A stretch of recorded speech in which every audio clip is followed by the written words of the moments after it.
being fast enough to compete at the top level anymore, to passing the torch over to the next generation of Jamaican athletes. This is why Yohan Blake is quitting sprinting. First things first, it's clear that he's not a spring chicken anymore, which is why he's retiring at the Paris Olympic Games. I mean, in the world of athletics, it's pretty much impossible to maintain the same youthful pace as you head into your 30s. And well, Blake is currently 33 and will be 34 by the time he heads into the 2024 Olympics. So it's no wonder why he'd want to call it quits. Like, the dude has clearly had a long and decorated career.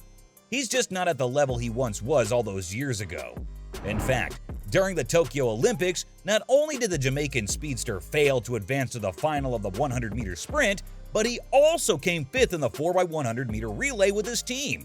Oh, and yeah, he didn't even compete in the 200-meter race.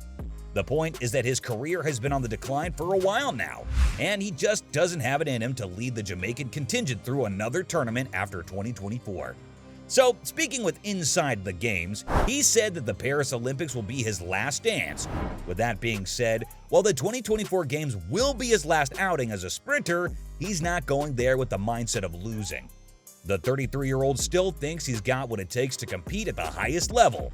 In fact, Yohan Blake wants to be competitive in the 100-meter, 200-meter, and the relay races next year.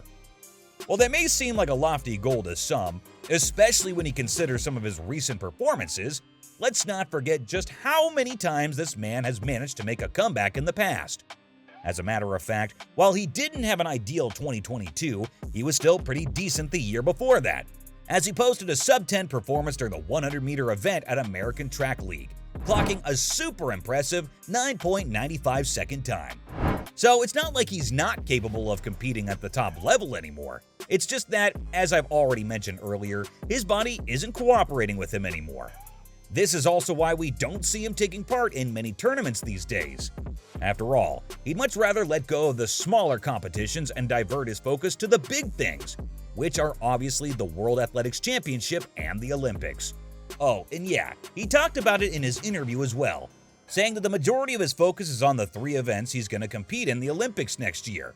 And again, it makes total sense, because for someone who's won everything at the top level, there really isn't much else left to do. With that said, if you're sad about Blake retiring from the sport and want him to continue beyond 2024, you should be thankful that he's even considering next year's Olympics. After all, his initial plan was to quit after the Japan Olympics.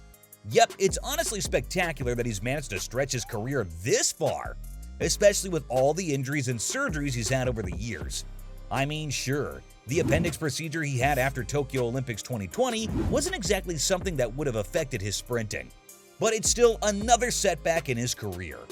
Let's go back to his initial plan though, because back in 2019, he was adamant that 2021 would be his final year, and that after the Olympics, he was going to hang up his spikes and move on to other things. What other things, you ask? Well, the answer is cricket. Yeah, I know, that's absolutely wild, right? However, much like his Jamaican counterpart Usain Bolt, who expressed his desire to play soccer for Manchester United after retirement, Blake has also had his heart set on another sport. And can you really blame him? He's always been a massive cricket fan and loves watching the Indian Premier League. In fact, during an interview in 2019, he talked about how he's only got 2 more years left in track and field, and then he's going to do a hard pivot and play for an Indian franchise like the Kolkata Knight Riders or the Royal Challengers Bangalore. Plus, he didn't rule out the possibility of owning a franchise either.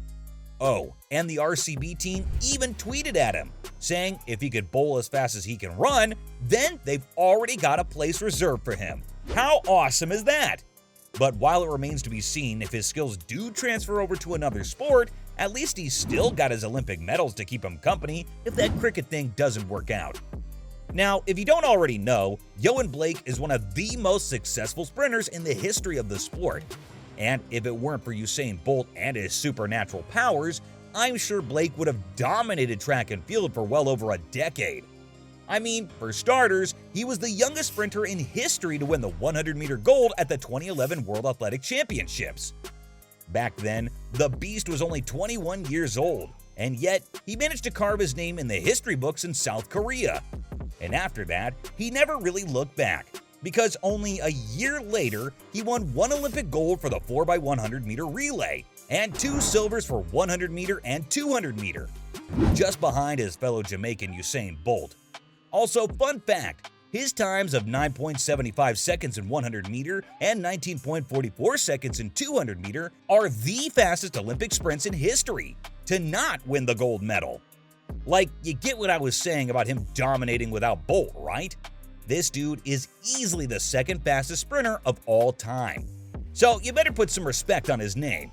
Besides, his successful streak continued into the mid-2010s as well, as he won the 4x100 meter relay gold during the 2016 Olympic Games in Rio as well.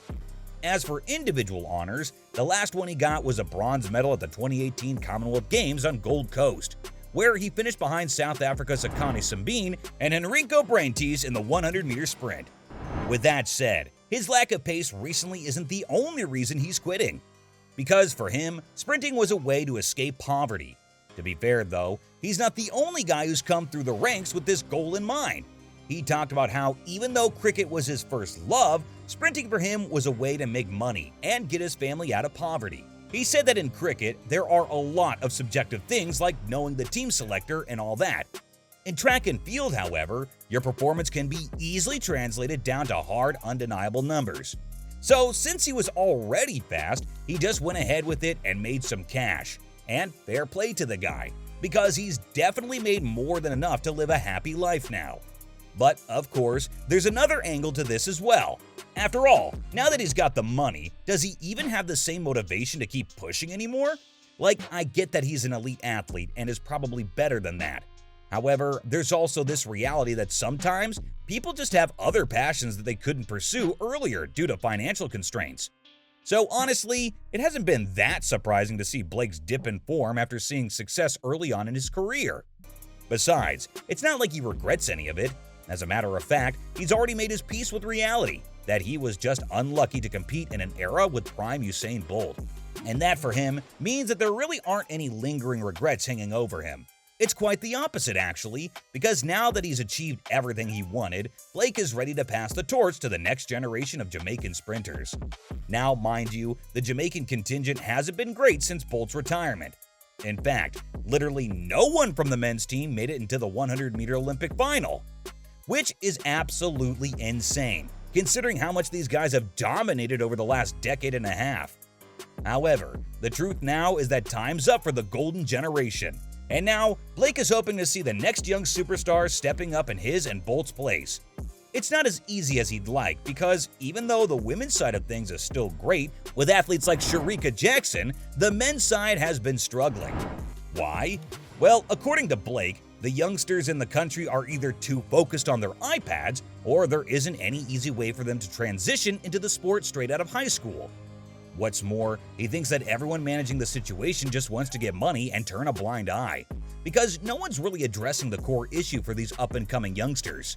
With that said, he's still hopeful that sprinters will manage to step out of the mold and make a name for themselves, just like he did early on in his career. After all, there is still plenty of talent in the country, and all they need is some proper guidance. So from passing the torch over to the next generation of Jamaican athletes, to not being fast enough to compete at the top level anymore. This was why Yohan Blake is quitting sprinting.